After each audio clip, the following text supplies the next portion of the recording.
Evangelho de Lucas, capítulo 18, do versículo 1 ao 8. Diz assim a palavra do Senhor. Então, Jesus contou aos seus discípulos uma parábola, para mostrar-lhes que eles deviam orar sempre e nunca desanimar. Vou repetir. Para mostrar-lhes que eles deviam orar sempre e nunca desanimar.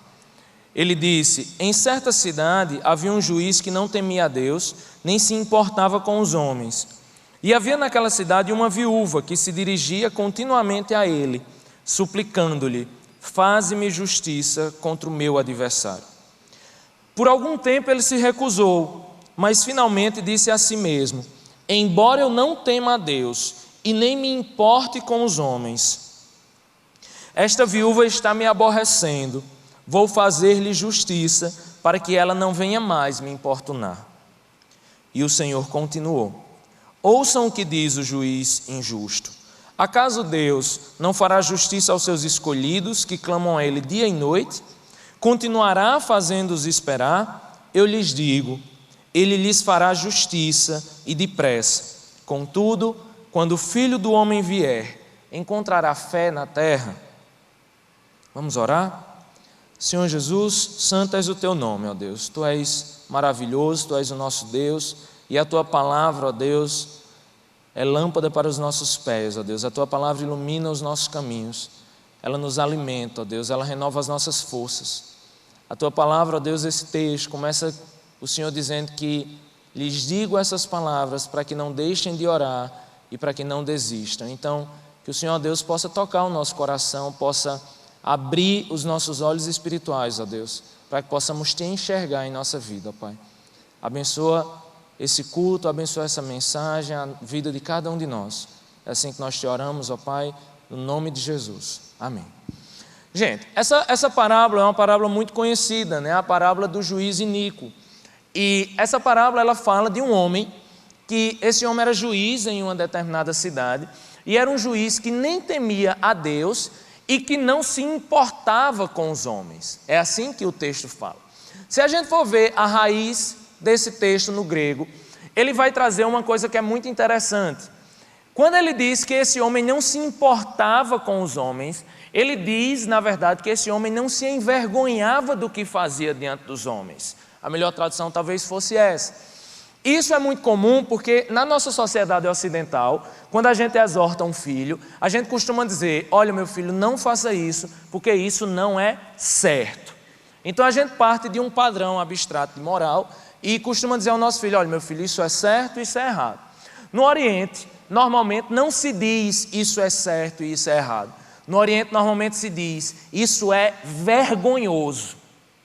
Isso é algo além de ser certo ou errado. Isso é uma vergonha para você e para a nossa família. Então não faça isso. O que esse texto está dizendo é que ali existia um juiz que não temia ao Senhor e que não tinha a mínima vergonha de fazer o que ele fazia com os outros. Era basicamente o que a gente chama de um sem vergonha, né? Uma pessoa que não tinha vergonha alguma do que fazia. Essa pessoa, esse juiz, gente, se você chegasse a ele e dissesse: olha, ajude essa viúva pelo amor de Deus, ele nada faria, porque as escrituras são claras em dizer que ele não temia a Deus. Se você também dissesse: olha, seu juiz, o senhor não se envergonha de fazer isso com essa senhora, ele também não se envergonharia, porque a Bíblia diz que ele não se importava com os homens. Então, gente, ele era um juiz que não estava nem aí para ninguém. Existe uma história em um livro árabe que conta mais ou menos como acontecia isso. É a história de um homem que entra em uma cidade, e era comum a cidade, no início, ter prisões. Prisioneiros ficavam com as mãos do lado de fora das janelas da prisão, pedindo esmolas. À frente desse presídio tinha um grande prédio, e nesse prédio ficava o juiz. Esse livro diz que esse juiz ele ficava em um lugar tão luxuoso que ele ficava basicamente semi-afogado em almofadas. Imagina. Esse livro também conta e relata culturalmente como acontecia, que ficavam pessoas muito distantes, uma multidão gritando: faça-me justiça, faça-me justiça. E a prioridade que era dada para que o juiz julgasse o caso era dada através dos seus auxiliares. O problema é que tanto o juiz como os auxiliares eram todos corruptos. Então estava uma multidão de pessoas gritando, os auxiliares do juiz chegaram para a pessoa e diziam: aí, meu irmão, qual é seu problema? Ah, não, é porque roubaram uma galinha minha. E o seu, qual é seu problema? Não, porque eu sou uma viúva e eu perdi meu marido e estão tentando roubar meus bens e eu estou sem nada, eu estou sem ter o que comer. Espera aí, bem rapidinho que eu vou ver qual é o mais importante. Você tem alguma coisa aí para me ajudar, meu irmão? O das galinhas, né? Não, toma aqui R$10 para a gente resolver isso logo. Minha irmã, viu, você tem alguma coisa para ajudar aí a gente está com muita dificuldade. Não, meu irmão, meu filho, eu não tenho nada. Não, então vamos julgar o caso das galinhas primeiro. E aí conta que uma viúva, uma mulher, ficava gritando de forma histérica, gritando muito, fazendo escândalo. É fácil ver isso, a mulher sabe fazer essas coisas. E aí, mulher não gosta desse negócio. Mas aí a mulher estava lá gritando, até que teve uma hora que o juiz conseguiu ouvir o grito da mulher em meio a toda uma multidão e disse: traga-me essa mulher. Em minutos o juiz resolve o caso dessa mulher. O fato é que as escrituras falam de uma mulher, uma viúva, gente, que para a sociedade oriental é a pessoa mais vulnerável e mais esquecida, a ponto de que o apóstolo Tiago, ele chega a dizer em sua carta que a verdadeira religião é aquela em que as pessoas cuidam dos órfãos e das viúvas. Os órfãos e as viúvas são as pessoas mais vulneráveis daquela época e até hoje ainda são.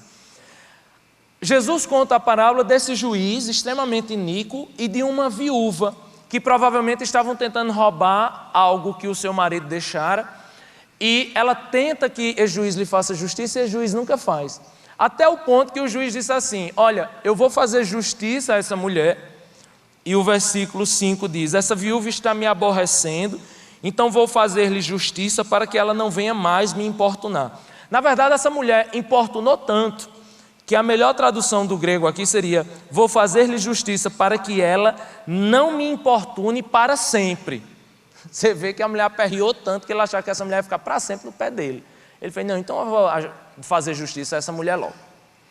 Gente, essa parábola, ela tem um objetivo que é dito no primeiro versículo, diferente de algumas outras parábolas. Jesus já começa essa parábola dizendo o seguinte: olha, algumas palavras lhes digo para que vocês não deixem de orar e para que vocês não desanimem. Então, eu queria hoje, basicamente, trazer a mensagem dessa parábola e dizer em que ponto a história dessa viúva e desse juiz se conecta à nossa vida hoje. Mas para isso eu queria começar contando uma história. Quando eu era menino pequeno lá em Patos, lá em Barbacena, eu era pequeno, eu tinha uns 10 anos, isso tem uns 5 anos, e em 1994, alguma coisa assim, 95, eu estudava na escola da minha tia, que era uma escola pequenininha, uma escola de bairro. Minha tia era a dona da escola, era a diretora da escola. Então, eu era odiado nessa escola por vários motivos, injustamente. Eu era um nerdão, nerd mesmo, nerd, aquele que você estava na primeira cadeira que respondia tudo, que não dava filho e que se alguém filasse eu dizia a tia. Tio, filou que eu vi. As tias me babavam muito, eu era o sobrinho querido da diretora. E todo mundo me odiava por essas coisas e me chamavam de 4 olhos, garrafinha. Eu não vou nem mais falar, que já me dói. Minha mãe não me amava. Minha mãe, eu quebrava todo o óculos, porque eu faço tudo de óculos. Eu jogava bola de óculos, eu fazia tudo de óculos. E todo mês eu quebrava um óculos. Então minha mãe me deu um óculos de plástico, roxo. Até hoje eu lembro. Era dessa grossura. Minha lente já é grossa. Com aquele óculos ficava parecendo uma garrafa Coca-Cola, entendeu? O fundo da garrafa Coca-Cola. Fundo de garrafa, E se eu levasse um tiro naquele óculos, nem arranhava. Era um negócio assim muito feio. Então todo mundo ficava: 4 olhos, garrafinha, não sei o que. E eu, tia, expulsa. Aí teve um momento da Feira de Ciências. Vocês sabem a Feira de Ciências, é aquele negócio que os meninos decoram uma fala, Aí fica lá repetindo essa fala 300 vezes durante o dia. E o tema desse ano da Feira de Ciências era meios de transporte. E o meu tema foi meios de transportes aquáticos. Lembro até hoje. As tias me ajudaram a fazer um lago assim artificial enorme, gente. Meu trabalho era o melhor da escola. Não sei por quê, por mérito, Meu trabalho era o melhor, assim, era bonitão. Os outros eram uns isopor, umas cartolinas, o meu era um lago artificial. E o meu trabalho foi fazer quase 200 origamis de navio. Aqueles barquinhos de papel, não tem? Só que tinha um problema. Nesse ano, minha tia comprou uma filmadora. Filmadora é antigo, né? E não podia cortar. Então era assim, quando entrasse a filmadora na sala, todo mundo começava a falar. Tá. Então o que ficou organizado é que eu ia botar os barcos na água só quando a filmadora entrasse na sala. Porque se eu botasse antes, o papel ia afundar e o meu barco ia afundar, né? Então, quando a filmadora chegou, já estava quase na minha vez, eu botei os barcos todos lá e tal. Quando eu botei os barcos, os meninos começaram a derrubar meus barcos, a afundar meus barcos. Meus amigos da escola começaram a afundar meus barcos e começaram a dizer: isso não é barco não, isso é um chapéu. Isso é lá um barco feio, isso é chapéu. Aí eu, não é chapéu. É chapéu. 4 olhos, chapéu. Aí eu fiz, tia! Saí chorando. Cheguei para minha tia, estão dizendo que não é barco, estão dizendo que é chapéu, não sei o quê. Isso a câmera chega. O que é que acontece? Lhe digo no final da pregação, tá? Lhe digo no final. A gente vai voltar para o texto e a gente faz aquele trato. Quem sair antes, você não conta a história, o final da história, tá bom? No final da mensagem eu digo como terminou a minha saga e o meu bullying. Gente, vamos para o versículo 6. O versículo 6, depois que Jesus conta essa parábola, ele diz o seguinte: e o Senhor continuou: ouçam o que diz o juiz injusto. Acaso Deus não fará justiça aos seus escolhidos? Acaso Deus não fará justiça aos seus escolhidos? A mensagem dessa parábola, gente, é tão simples quanto profunda. Jesus, ele conta um caso culturalmente de enorme injustiça. Ele conta um caso de uma mulher que, por muita injustiça, esperou muito tempo para que um juiz iníquo a ajudasse. E a mensagem dessa parábola é bem simples. Jesus diz assim: olha, se um juiz iníquo, se uma pessoa que não tem o Senhor no seu coração, se essa pessoa, após a insistência dessa viúva, se essa pessoa pecadora, se esse iníquo juiz fez justiça a um justo, acaso Deus não faria justiça aos seus filhos? Acaso Deus, gente, ele não estaria disposto a também nos abençoar? Acaso Deus também não estaria disposto a abençoar a sua igreja que clama e que chora? Acaso Deus não estaria ouvindo também as viúvas que aqui estão, os órfãos que aqui estão, aqueles que choram, aqueles que pedem, aqueles que se angustiam? Será que o nosso Deus também não faria justiça aos justos, à sua igreja, aqueles que estão na sua casa, aqueles que clamam pelo seu nome? Será que Deus não estaria disposto a isso? Tem uma peça de Shakespeare que eu gosto muito, chamada Macbeth. E nessa peça tem uma parte bem específica lá, que é o momento principal da peça, que o personagem ele está em um momento de muita tristeza e sua esposa chega para ele e diz a seguinte frase: prenda a sua coragem no lugar certo e assim não falharemos. Prenda a sua coragem no lugar certo e assim nós não falharemos. Eu lembro que quando eu tinha uns 7, 8 anos, meu primo tinha um barco muito velho. E aí choveu muito lá em Patos, isso é raro. Aí choveu e encheu Jatobá. Jatobá é o grande rio lá de Patos, é o mar de Patos, né? Então a gente pegou esse barco e foi para o Jatobá. E manhã não deixava fazer isso, a mãe do meu primo e minha tia também não deixava fazer isso, mas a gente pegou o barco, botou no Jatobá e foi remando até o outro lado do rio. Quando chegou no outro barco do rio, isso foi uma façanha, né? Meu Deus, a gente está sozinho aqui, menino arteiro, né? E aí eu peguei, a gente saiu do barco e começou a brincar do outro lado do rio e tal.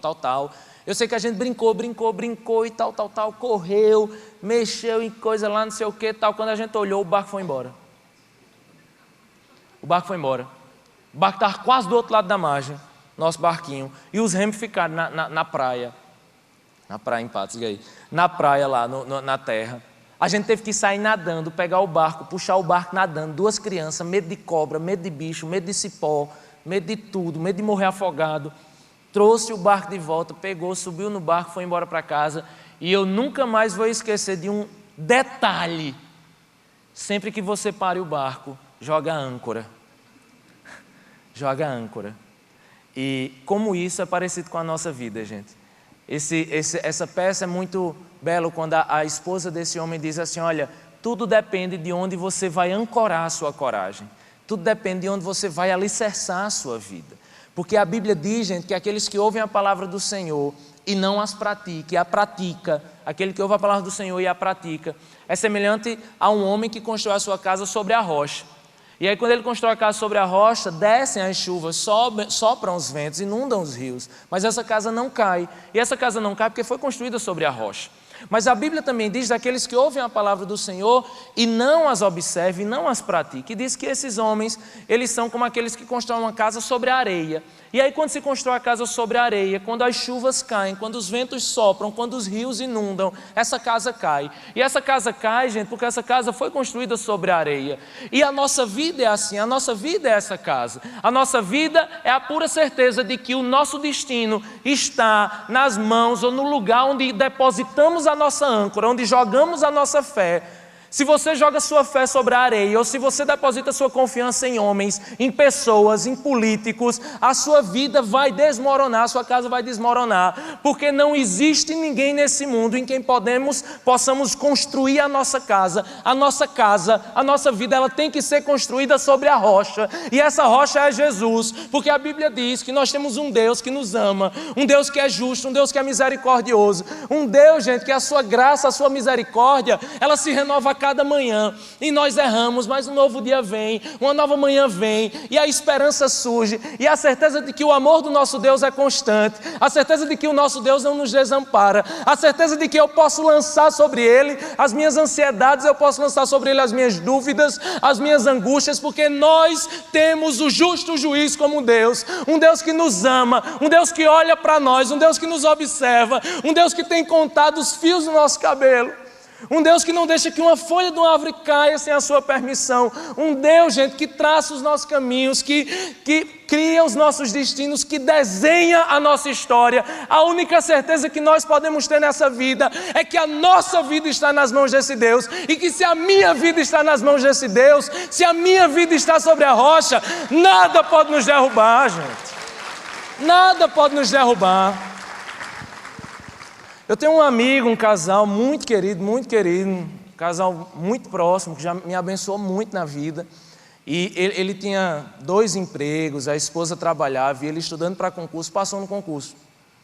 E aí era o concurso do sonho dele, assim, ele pegou, largou tudo, pediu demissão dos empregos, sua esposa pediu demissão dos empregos, ele vendeu os móveis de casa, devolveu o apartamento e foi lá para o sul do país fazer um curso de formação. Certo de que o presidente da República ia nomeá-lo imediatamente, né? Foi lá, fez o curso de formação, acabou o curso, cadê a nomeação? Não chegou, voltou, foi morar na casa do sogro. O problema não é o sogro, o problema a gente sabe que é a sogra, né? Então está morando na casa da sogra. Só que aí abriu-se uma porta, fez outro concurso, na verdade já tinha feito esse concurso e já tinha sido aprovado, mas Deus, né, abençoou e ele foi chamado para fazer outro curso de formação, agora não mais de um concurso federal, de um concurso estadual. Fez o curso de formação, terminou o curso de formação, certo de que o governador ia nomear, no dia da formatura o governador não vai dar não para nomear. E aí ele continua agora morando na casa do sogro e, como eu já disse, pior, da sogra, né? É muito interessante, porque eu estava nesse final de semana com esse casal. E, gente, se tem uma coisa que é impactante, uma coisa que, assim, é transformadora, é a alegria desse casal. A alegria, eles dizem assim, olha, a gente não tem casa, a gente não tem imóvel, a gente não tem um liquidificador, sabe? Não tem nada. Mas a gente sabe que nossa vida não está nas mãos de presidente, nossa vida não está nas mãos de governador, nossa vida está nas mãos de Deus e eu estou muito feliz. Eu estou feliz porque a minha vida está nas mãos de Deus, e se a minha vida está nas mãos de Deus, gente, de que terei medo? De que temerei? Sabe, esse casal só ri, esse casal só brinca, esse casal só... E isso me ensina tanto, gente. me ensina tanto, sabe? Me ensina o que é realmente depender do Senhor. Realmente saber que a nossa vida, o nosso destino, não está na mão de ninguém, não está na mão de chefe, não está na mão de nada. Nossa vida está unicamente guardada e escondida com o Senhor. Aí o texto diz mais, né? O texto diz: acaso Deus não faria justiça? Acaso Deus não fará justiça aos seus escolhidos, que clamam a Ele dia e noite? Continuará fazendo-os esperar? Eu lhes digo, Ele lhes fará justiça e fará depressa. Tem uma frase que diz assim: quando o medo se apossa do coração do crente, ele é desafiado a orar, e a orar continuamente em face de todos os desânimos, com plena confiança que Deus age conforme sua perfeita vontade. Se tem uma coisa, gente, que a igreja tem esquecido de orar, a igreja tem desistido de orar. Esse texto, essa parábola começa com as frases de Jesus dizendo: olha, isso eu vos escrevo para que vocês não deixem de orar. Não deixe de orar. A gente esqueceu de orar. Às vezes as pessoas vêm me procurar para um aconselhamento, aí fala: Tiago, minha vida está destruída, eu não tenho dinheiro, fulano me deixou, e não sei o quê, e eu estou perdido, e eu estou com problema de saúde, enfim. O que é que você já fez? Eu já procurei fulano, eu já procurei meu pai, já procurei conhecidos, já procurei desconhecidos, já procurei tudo. Aí eu falo: você já orou?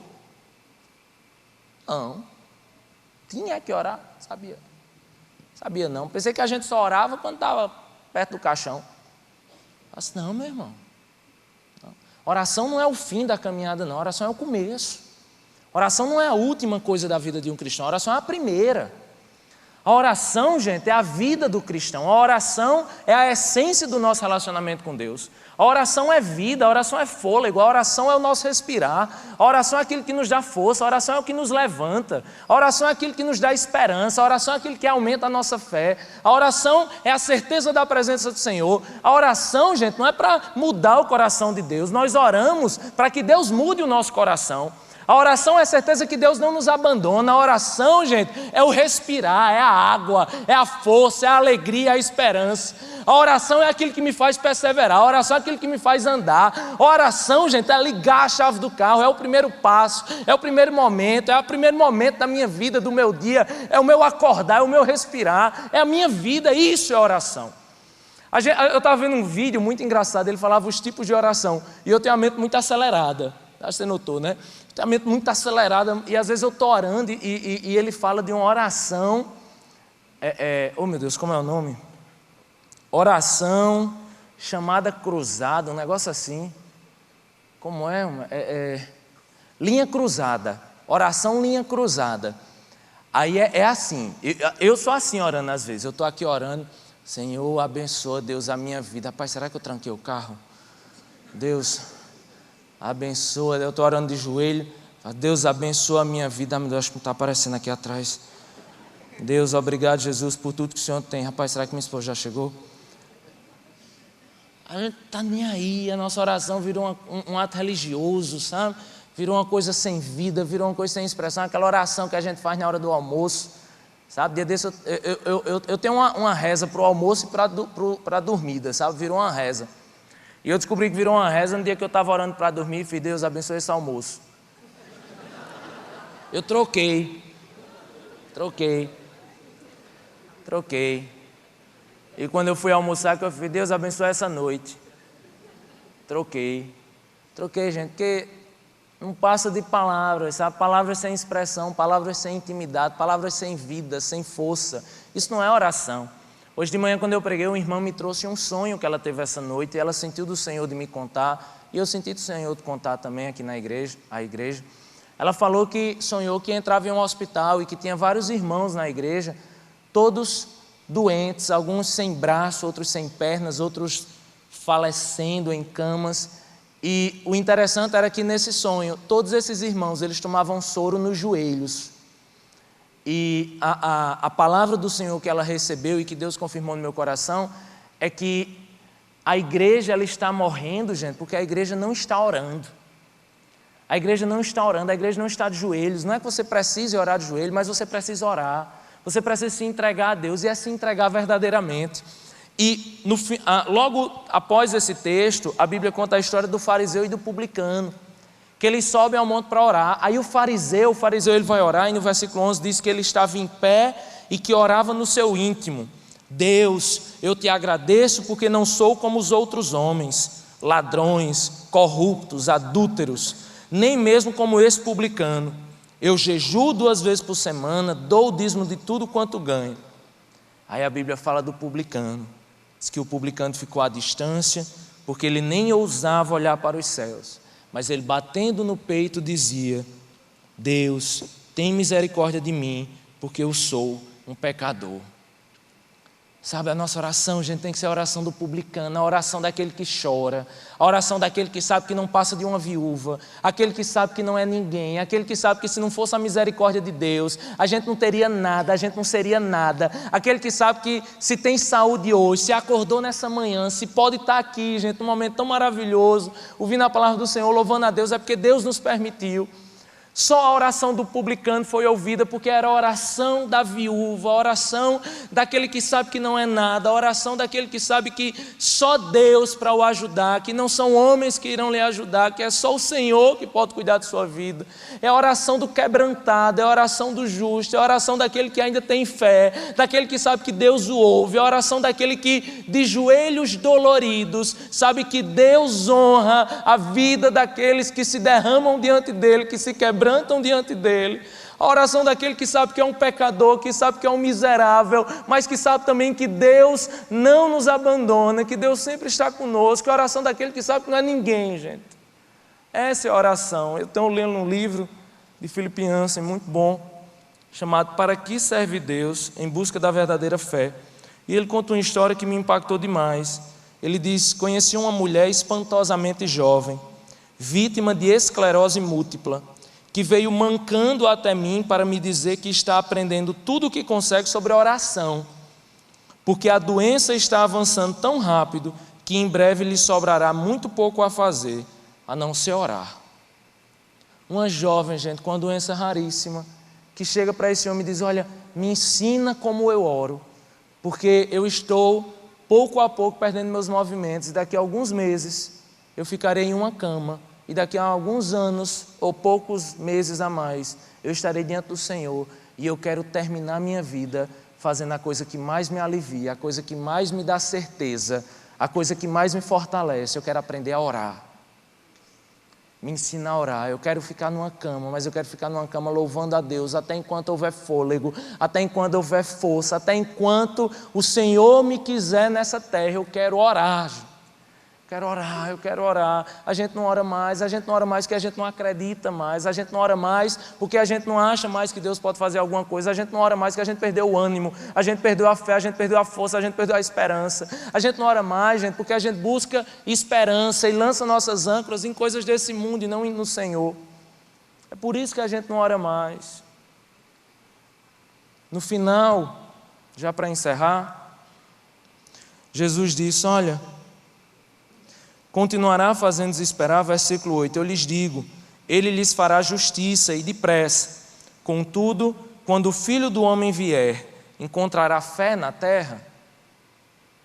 Será que quando o Senhor Jesus voltar, gente, se o Senhor voltasse hoje, Ele encontraria fé?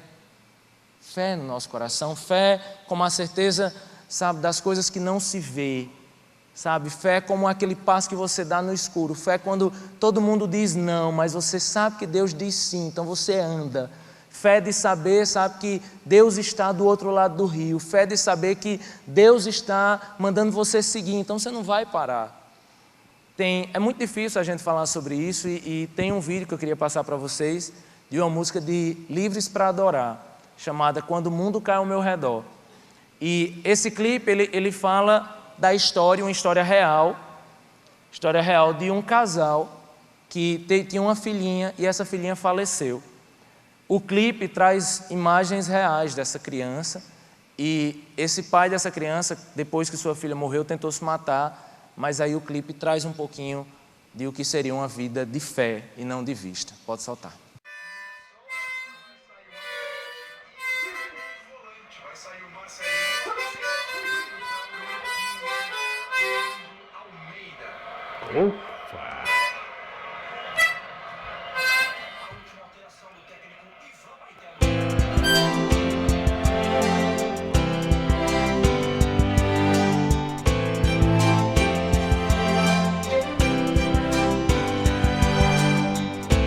Disseste que nunca me deixaria.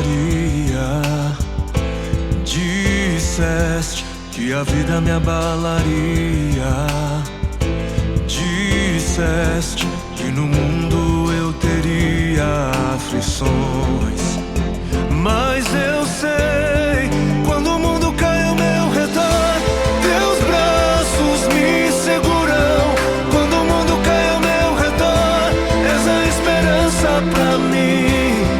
Quando o mundo cai ao meu redor e as forças se vão, encontro abrigo em ti. Segura-me, segura em minhas mãos.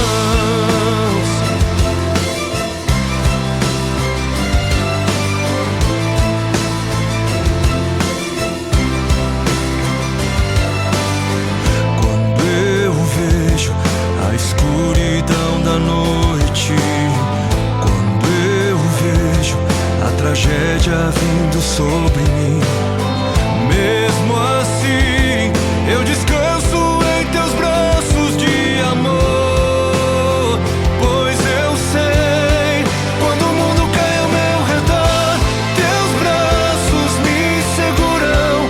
Quando o mundo cai ao meu redor, és a esperança pra mim.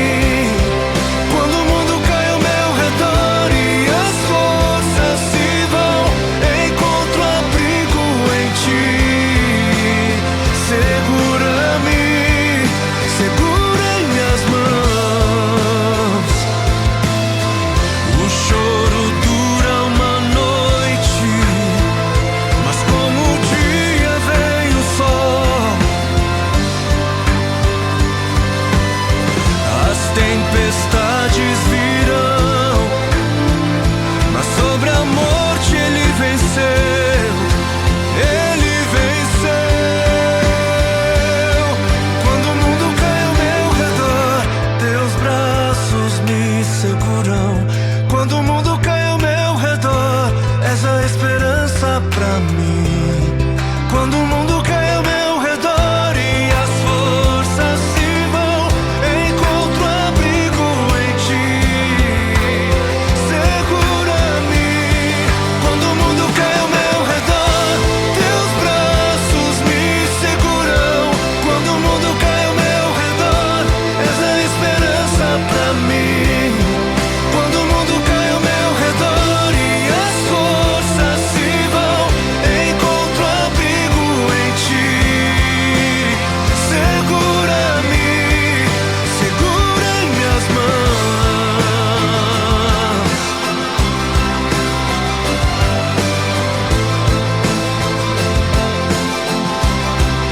Segura em minhas mãos.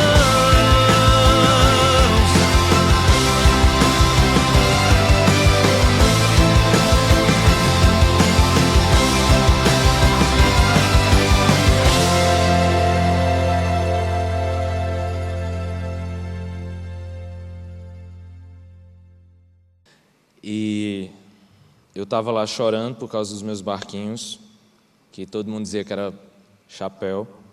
E eu cheguei chorando para minha tia, que era diretora, e fiz: tia, eu não vou apresentar porque eles estão dizendo que é um barco, que é um chapéu. E aí ela disse: mas meu filho, eu sei que isso é um barco. E aí eu lembro que quando a câmera chegou para mim, eu me saí dizendo: ó, estão dizendo que isso é um chapéu, mas minha tia disse que é um barco, então ela é a diretora e isso é um barco. E a minha inocência estava no fato de achar que, por ela ser a diretora, o que ela dissesse era real, mesmo que as pessoas não acreditassem. Eu acho que esse texto, ele diz mais ou menos isso. Esse texto, quando fala da fé que Jesus vai chegar, e será que Jesus vai encontrar aqui? É como se a gente pudesse olhar e dizer assim: olha, ninguém vê barco na minha vida, mas Deus diz que tem um barco. Então, se Deus vê barco, por que eu vou ver outra coisa? Cristianismo, gente, a bênção de ter um Deus que pode todas as coisas, que nos ama, que morreu por nós, é saber que nossa vida não está entregue ao acaso. É saber que a fé é acreditar nas coisas que não se vê. Fé é acreditar naquilo que nem você vê, nem as pessoas que estão ao seu lado vê, mas Deus vê. E a Bíblia fala que o cristão, ele não anda por vista, ele anda por fé. Ele anda de fé em fé. Porque talvez no próximo passo as pessoas não vejam caminho algum. Talvez no próximo passo você não vê caminho algum, mas Deus vê. E se Deus vê, você pode olhar para qualquer pessoa e dizer: aqui existe um caminho, porque o meu Deus diz que existe um caminho. E eu não olho com os meus olhos, eu olho com os olhos de Deus. Eu acredito porque o meu Deus diz sim. E se o meu Deus diz sim, não adianta o mundo dizer não. Se o meu Deus diz siga, eu não vou parar. Se o meu Deus mostra uma luz onde ninguém vê luz, eu andarei até ver as promessas de Deus se cumprindo, até ver aquilo que o mundo não viu, que as pessoas não veem, mas Deus vê, porque Deus sabe. Deus é o justo juiz, o juiz onde nós podemos depositar nossa confiança, onde podemos depositar nossa fé. Se você, meu irmão, está chorando, chore, mas chore nos braços do Senhor, que você pode não ver a saída, mas Deus vê. Pode o mundo cair ao nosso redor, mas Deus está conosco. Deus diz sim. Se Deus diz sim, não importa se o mundo diz não.